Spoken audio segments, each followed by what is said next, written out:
Bonjour à tous. Aujourd'hui, dans cette vidéo, on va traiter le dosage indirect d'une eau de Javel. C'est un dosage d'oxydoréduction. Donc, on dispose d'une solution commerciale d'eau de Javel de concentration C0. Donc, on la dose après avoir dilué cette solution 100 fois. Donc, on dilue la solution 100 fois et on obtient une concentration C1 qui est égale à C0 divisé par 100. Donc, cette solution-là contient les ions Cl- et les ions Cl-. Alors, comment faire le dosage? Donc, on veut déterminer la quantité d'ions Cl- contenus dans un volume connu. Pour cela, qu'est-ce qu'on fait? On verse une solution d'iodure de potassium en excès. C'est-à-dire que I- sont en large excès par rapport aux ions Cl-. Lorsqu'on verse cette solution, il se produit une réaction entre I- et Cl-. C'est cette réaction-là. Alors, comment se produit cette réaction? Il faut faire une justification thermodynamique. Pour cela, on va regarder les potentiels standards correspondant au couple Cl- Cl- et IO3-, I-. Alors, les potentiels standards pour IO3-, I-, c'est 0,26 et pour Cl-, Cl-, c'est 0,89. Et lorsqu'on fait la différence entre ce potentiel-là qui correspond à cet oxydant et ce potentiel qui correspond à ce réducteur, on obtient 0,89 moins 26.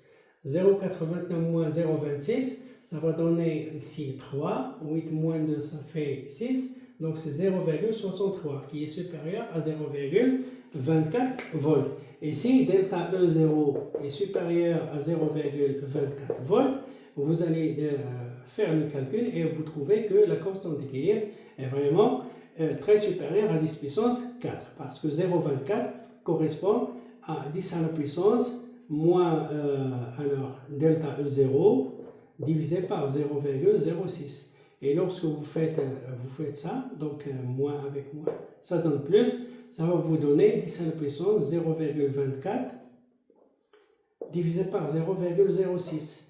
Et 24 divisé par 6, ça vous donne 4 fois, donc c'est 10 puissance 4. Donc la limite, c'est 10 puissance 4. Donc si vous avez un potentiel qui est supérieur à 0,24 volts, il faut conclure rapidement que la réaction est quantitative. Voilà, donc la réaction est possible entre ces deux espèces. Bien, une fois la réaction se produit entre ces deux espèces, et il est quantitatif, c'est-à-dire on est certain que les Cl se sont transformés totalement en Cl-. Voilà, donc on convertit ce réactif-là en Cl-. Et après, qu'est-ce qu'on fait? À chaque fois que 3 moles de Cl- disparaît, il apparaît une mole de IO3-. Et maintenant, il faut savoir la quantité de IO3-. Pour déterminer la quantité de IO3-, qu'est-ce qu'on fait? On ajoute de l'acide. Lorsqu'on acidifie la solution, les ions IO3- se transforment en I2. Et puis le I2 formé, c'est ce qu'on va doser à l'aide d'une solution de thiosulfate de sodium. Bien. Ici, j'ai écrit la demi-équation électronique correspondant au couple IO3- I2, c'est-à-dire ce couple-là. Donc, voilà, donc ce couple-là, qui a un potentiel de 1,19 volts. Donc, on a transformé IO3- en I2, et après, on dose I2 à l'aide d'une solution de thiosulfate. Maintenant, pour ce couple-là, vu que nous sommes en milieu acide, donc c'est ce couple-là qui va intervenir. Donc, I2 est moins, et S4 aussi de moins, S2 O3 de moins. Si on compare maintenant les potentiels, on a 0,62, 0,09. Lorsqu'on fait la différence, on obtient un nombre qui est supérieur à 0,24 volts. Et donc, cette réaction est presque totale. Et donc, elle sert de réaction de dosage. Maintenant, c'est quoi la relation entre les quantités de matière? C'est que N de S2O3 de moins divisé par 2, donc ce qui est versé divisé par 2 égale à N de I2 présent.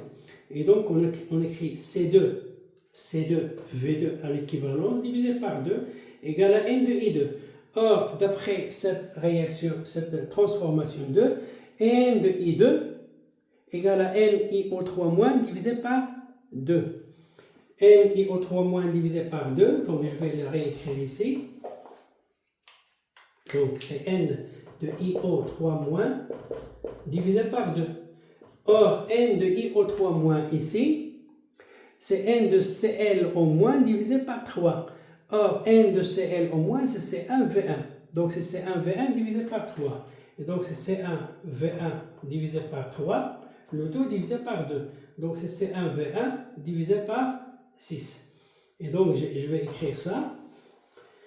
Donc c'est alors C1V1, donc C1V1 divisé par 6 égale à C2, V2 équivalent divisé par 2. Et donc je peux déduire ici que C1V1 divisé par 3 égale à C2V2 divisé par 2, par 1. Donc C1 égale quoi? Égale à C2V2, le tout divisé par, donc c'est 6 fois. C'est 6 fois divisé par 2, ça fait 3. Et donc on obtient ici, donc C1 égale à 3 fois C2V2. Donc C1V1 égale 3 C2V2 divisé par V1.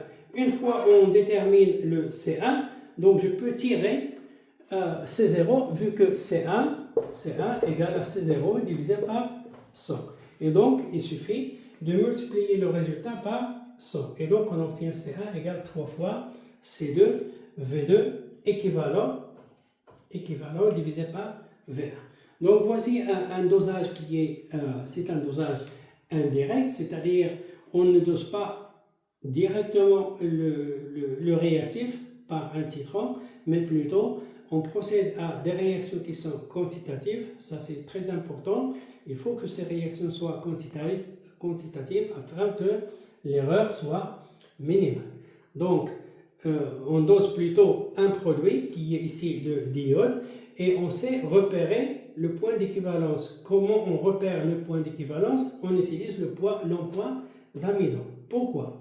Parce que I2, lorsque la concentration de I2 est faible, elle est jaune. Mais lorsqu'elle est très faible, elle devient presque incolore. C'est-à-dire que nos yeux sont incapables de distinguer la disparition de la coloration jaune. C'est pourquoi on ajoute l'emploi d'amidon qui donne à la solution une coloration bleu foncé. Et à ce moment, on facilite à nos yeux de repérer la disparition des molécules de d'iode, c'est-à-dire la disparition de la couleur bleue. Donc une fois la coloration disparaît, on est certain que nous avons atteint le point d'équivalence. Et de cette façon-là, on repère le point d'équivalence sans erreur. Voilà, donc j'espère que vous avez bien saisi ce type de dosage. Et il suffit de faire attention au potentiel standard et savoir quel est le réactif qui va réagir et dans quelles circonstances. C'est pourquoi je vous conseille de revoir les diagrammes potentiel pH afin de distinguer quelles sont les espèces qui seront actives dans un domaine de pH et quelles sont les espèces qui seront inertes dans ce domaine. Voilà.